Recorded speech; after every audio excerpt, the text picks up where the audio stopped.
to Olivia, all you. So imagine you come home from school today and you're really wanting that after school snack and you're really, looking for something in the pantry, really looking to mow it down.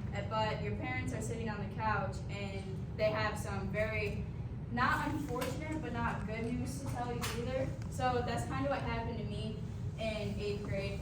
There was a 6-month-old baby who didn't have anywhere to go, and my mom knew the family, and he was very delayed, and he was in a very bad home.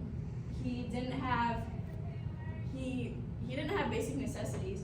He didn't have formula, they didn't have diapers, and they had all girl clothes to put a baby boy in, which doesn't really make a lot of difference, but for CPS's eyes and for the state's eyes, they need stuff like that. And so he couldn't walk, he couldn't talk, he was only 6 months old, so obviously he wasn't walking, but he wasn't babbling, he wasn't laughing, he wasn't rolling over, he was very delayed. So these were at his 9-month-old pictures, and he was barely sitting up at this point. His arms still had to be out in front of him to hold himself up because of how delayed he was, and he still wasn't babbling he was barely rolling over at this point. And this picture was at the same time, but somebody had just let go of him when this picture was taken, so it was like the camera just happened to catch him sitting up on his own. Then he rolled right over? Sometimes, okay. But it took a lot of practicing.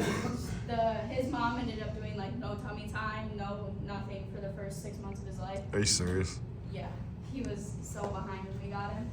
And these were actually, when we had him in these pictures, and during this was the summer of 22 when we got him. It was in March, so this was a couple months later, and he was 6 to 8 months behind and delayed.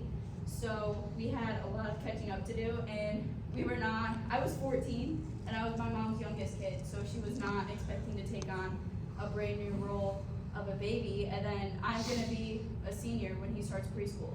So she's restarting completely.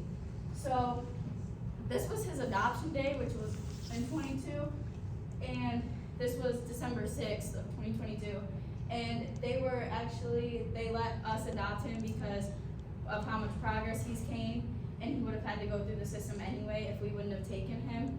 So they basically let us go through all of the steps to take him, and for the first, year that we had him, he had this thing, it was where they came to our house to check to see how much progress he has gotten, and he's 3 now, and they said he's supposed to be identifying last time they came he was 2.5, but he was supposed to be identifying 75 to 100 things, and he can only list 20 because of how bad he was when he was with his biological mom.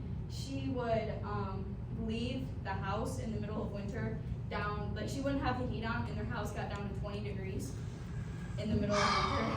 So that was basically the last straw for CPS, and they took him away from her and gave him to us.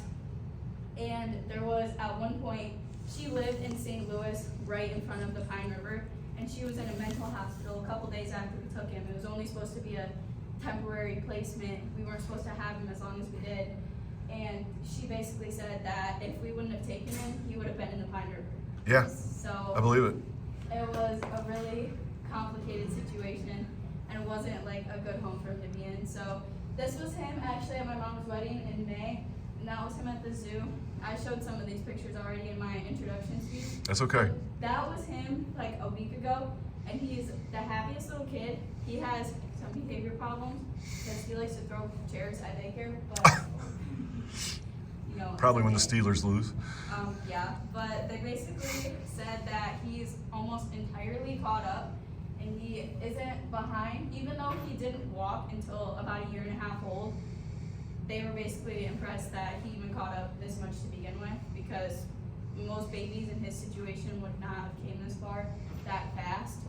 So I did his whole story as my memorable moment because I was 14 and I had one younger sister, and she was already 6 or 7 at the time, so there wasn't a point. I taking on basically a sisterly role to a newborn baby, and I never had the experience to do that. And his adoption day was pretty eventful, but yeah, I basically came home, my mom was sitting on the couch, and she's like, we have a problem, this baby has nowhere to go, and he needs a home, so I just decided to take him on. He's gonna be here in the next couple hours, so yeah, it was a very, very eventful day.